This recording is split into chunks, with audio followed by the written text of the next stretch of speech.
Good morning, everybody. Welcome to another Daily Market Report brought to you by Mike Bjork. Today is Hump Day. It's July 5th. Hope you guys had a great, safe July 4th yesterday. Hope you guys were able to get some rest, had a good time, enjoyed some spectacular fireworks. We'll start the rest of this week's going to be mostly about jobs, but today typically the ADP releases their numbers, but because of the holiday they're going to release it tomorrow, so we'll have the weekly jobless claims tomorrow as well as the ADP numbers, and then Friday we'll have the Bureau of Labor Statistics. But today, however, we got the factory orders for the month of May. So it dropped back in April 2.2%. Forecast for May was supposed to drop 0.7 and exceeded that at 0.8%. So obviously not a good thing to see factory orders dropping. Later today, we'll see around 11 o'clock Pacific Standard Time or 2 o'clock East Coast, the FOMC minutes will be released. This could create some volatility in the markets as some of the talks since the last Fed meeting. We've been hearing a lot of, seems like they're kind of splitting their opinions of where things are at. We haven't been seeing the greatest data here coming in of late, so a lot of people are kind of questioning as to raising rates, and with a lot of the data coming in not as rosy. Also, we got inflation going the opposite direction. At one point it was at 1.8%. In the last few months it's dropped down to 1.4% for core inflation. However, we are seeing some decent wage increases, which would help raise inflation, but obviously other sectors are, and that might be why the Fed views that it is a temporary fix right now, and that the rest will catch up over time and bring the inflation into check over time here. So let's go ahead and take a look here at the headline news. Stock market is a bit mixed. Nasdaq's make a rebound. A lot of it is due to new money coming in and new quarter coming in buying. It's been down about 3-4 days now, and basically they feel that it's at a reasonable price. They can get it at a reasonable price, so they're taking the buying in where they feel it's relatively low. Dow's down a little bit. It's been kind of going back and forth a little bit, but it's kind of down. That's the only reason. It's only one that's really down. The rest are up, S&P and Nasdaq.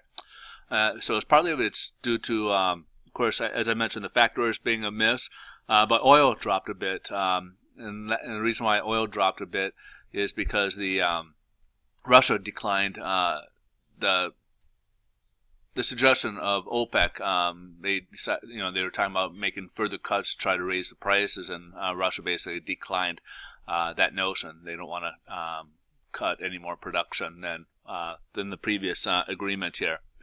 So let's go and take a look at the bond market. And as we saw Monday, we had a pretty bad day. We dropped quite a bit below the 100-day moving average. Right now, we're making a move on the 100-day moving average. We started so we were down where we were earlier on Monday, but right now we're right about where the 100-day moving average, and let's see if we can close above the 100-day moving average. It will kind of help us, hopefully give us an extra springboard, bring us back closer to the 200-day moving average here as well. So that would be obviously pretty nice here. So let's go ahead and so what does that mean? Right now we're only up about 9 basis points from where we left off, so pricing is not really better, but slightly better than where we were. So I would say it's about pretty much the same, because we had a price correction on Monday because it worsened quite a bit throughout the day, and so from that point we did get some improvement in our pricing today. But again, be cautious here. We don't know. One of the things that's running interference on our possible improvement in our rates is Europe. The hawkish comments by Draghi. We're getting some decent economic data out there. We're seeing a lot of the other people out there, central banks around the world, are seeing some improvement, and now they're basically looking at more of a hawkish mode. So they're not looking at needing to assist with the improving economy by like buying, like quantitative easing, what we were doing with quantitative easing, and that's what they're kind of doing. So they're basically looking at pulling back versus keeping that stage, which is basically cuts out the free and easy money to investors in Wall Street and those likes over in other countries.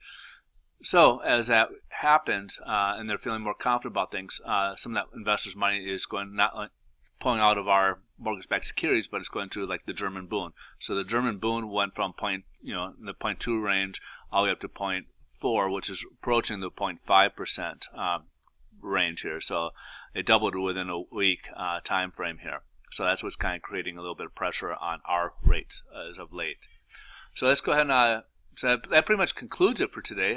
But if you guys want to get updates throughout the day, just come on over to Twitter. You can find me at Mike Bjork on Twitter. I do post throughout the day, and even after the video, you'll see some updates as to what's affecting the markets, where they're at, and when the market closes. Hope you guys have a great day. If you guys are also looking in the mortgage arena, if you guys are needing a mortgage to buy a property, or if you guys are looking to refinance, please feel free to reach out. Otherwise, I hope you guys have a great day. Thanks so much for watching. I look forward to seeing you guys on tomorrow. Have a great day. Bye-bye.